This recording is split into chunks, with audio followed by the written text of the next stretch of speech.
Introduce yourself. Hey, I'm Amari Benjamin. I just had my 12th amateur fight.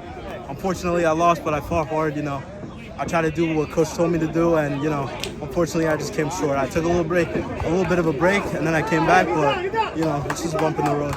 Let me ask you, spell your first name and last name for me. Amari Benjamin, Amari How old? Benjamin. How old are you? I'm 19 years old. All right, where you from? I'm from Marlboro, New Jersey, but I fight out of Freehold at Semperfit. Mm-hmm. You came over here to Patterson on this hot Saturday. Yep. Hot Sunday afternoon. Yeah, we're not worried about that. We trained in the heat.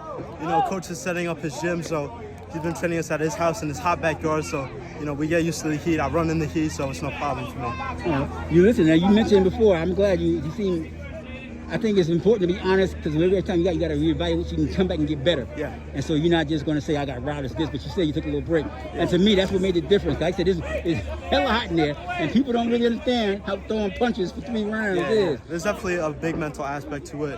Like I said, I did take a break. I don't think I got robbed or anything like that. It was a hell of a tough fight. It was just dog versus dog in there. So, I fought my hardest, but, just came short a little bit. Well, no, I think he just threw more punches. Yeah. And I don't know if it was a fatigue factor or whatever. He just kept throwing. He was throwing. And they count the blows and stuff. So I didn't think he could beat you. I just thought he threw more punches, personally. Yeah. So he said this was a rematch. You guys fought before? Yeah, we fought before in the Golden Gloves. Same thing. I guess I got a little fatigued and what. But was it the championship round or the prelims? No, it was prelims. Prelims? Yeah. All right, but we talk about fighters, and I always say the fighters are different breed. I don't want to say tougher, stronger, faster, but you just mentioned it. Fought, lost, come back, fought, lost. Some people, they can't stand to lose. Yeah, and I hate to lose. I could have quit, but, that's not the type of person I am. So, I got to stick with it, trust in, the men above or whatever. But, this isn't for everyone. Sometimes, most people join and quit. Most people lose their first fight. I was lucky. I worked hard. I won my first fight, and then I got a little streak after that. So I was motivated. I stayed in the gym. Even after the losses, I came back wanting to do more. So It is what it is. But yeah. And dude, listen, you talk about being fit and in shape and training in this kind of heat. He is gassed. He's dying. He kept throwing punches, but I really would like you to explain how hot it was. He said it was so hot he got blisters on his feet because the ring itself was hot. I did feel it on my feet, yeah. Really? Because the boxing shoes are really thin, so I felt it when I was on the grass, so I know exactly what he was talking about, yeah. And that's what I'm talking about. Not just the physical of throwing the fight, moving around, evading and ducking, but that's the heat. Like I said, you got the heat coming up at you, coming from the side of you, over the top of you. Dude. It's a big mental game, yeah. Conditioning is what's up, huh? Yeah. Conditioning is everything. Our coach specifically puts a lot of emphasis on conditioning and training. So, that's an area where we don't want to lack. So, to see me get tired, that makes him upset a little bit, but I still try my hardest, but yeah. I'm not, dude. I thought you was throwing balls. Like I said, to me, it was just, it's so short and hot, and he just kept throwing a lot. Yeah. I thought I heard him, but he was pretty tough too. He kept throwing pumps, so, I thought you heard him 3 times, personally. Yeah, I thought, yeah. But, yeah. Yeah, but he kept, once again, that's the spirit you got. You keep coming back, right? Exactly. And no matter how you feel. He probably heard me a couple times too. I remember I felt it in my eye, but you gotta have that poker face and not let him know that you're hurt, because that's when things could go south. So we're gonna see a third match. It's gonna be, like I said, I told you before, and you may not know who he is, but Tommy the Hitman Hearns is from Detroit. He's a champion. He boxed against Sugar Ray Leonard, Marvin Hagler, all of those great guys, and he's a great fighter. I think he might have been a little taller than you, long arms, but you got the look of him, like the look, you just look like him, just made on his long. He's great. I heard people say I look like Pernell Whitaker too. So. Sweet Pea? Yeah. You got too much hair. Sweet Pea had no hair. But that's what's up. Yeah. But you went to this fight game, huh? Yeah. How long, where you want to go with? Huh? I said, where you want to go? The Olympics or pro? What? Pro.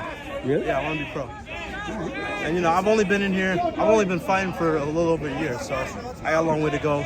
Still some stuff to learn. I'm doing great, even though I just took another loss, whatever. You look athletic. What attracted you to boxing? Because I always say, to me, that cats who know how to fight are ironically the ones who don't get into fights because they got nothing to prove. Yeah. That is the kids who got something to prove out there shooting and That's very true. When I was lucky to grow up in a nice neighborhood, so there wasn't even like a lot of fights where I grew up. So I actually got into wrestling. It was pretty random, but one day in gym class, I was doing my thing, playing like volleyball or something. Coach thought I was athletic, so he invited me to go join wrestling. I fell in love with wrestling, and then once I graduated, there's no wrestling after that, so I came into boxing. Listen, I am a fan of wrestling. And yes, wrestling is, it's a fighter. It's fighters. Yes. And wrestling is fighting. So that's what, is it a natural move from wrestling to fighting? Because, you know, we see MMA, and MMA is a little bit of everything. Yeah, I mean, sort of. I mean, the mentality is the same, you know. In wrestling, I think that's the toughest sport in the world. You know, over here we hit each other hard, but wrestling it's very tough and for little reward as well. So you gotta have that dog to survive that. And then I just brought that same energy to my boxing, and then you know learn all the stuff that I needed to learn from the coach, and then piece it together. Let me ask, what weight class did you wrestle? What weight class are you fighting in? Well, I've gained a lot of weight since I started wrestling. I was a freshman. I wrestled 105, 106 rather. Right. Yeah. And where you at now? Oh, yeah, Right now I'm 47. 47. 147 pounds? Mm-hmm. All right. So listen, you got social media, you got Instagram. Shout out, let people know they can come and find you because you probably got clips. And listen, you didn't win the belt, but you got some gloves around your neck. Is that a consolation, or does that make you feel that's feeding your fire to come back with some more? Yeah, you know, I'm a little dissatisfied. These don't mean much to me. I wanted to come home with the gold, but you know, I still fought, so more experience. No doubt. Give some plugs. Let your people find you on social media. Yeah. So go on Instagram. It's amari.ben, amari.ben. You'll see me on public. I got all my fighting pics over there. It's good. And they want to hear it. They want to see some explosions, some hammers, right? Yes, sir.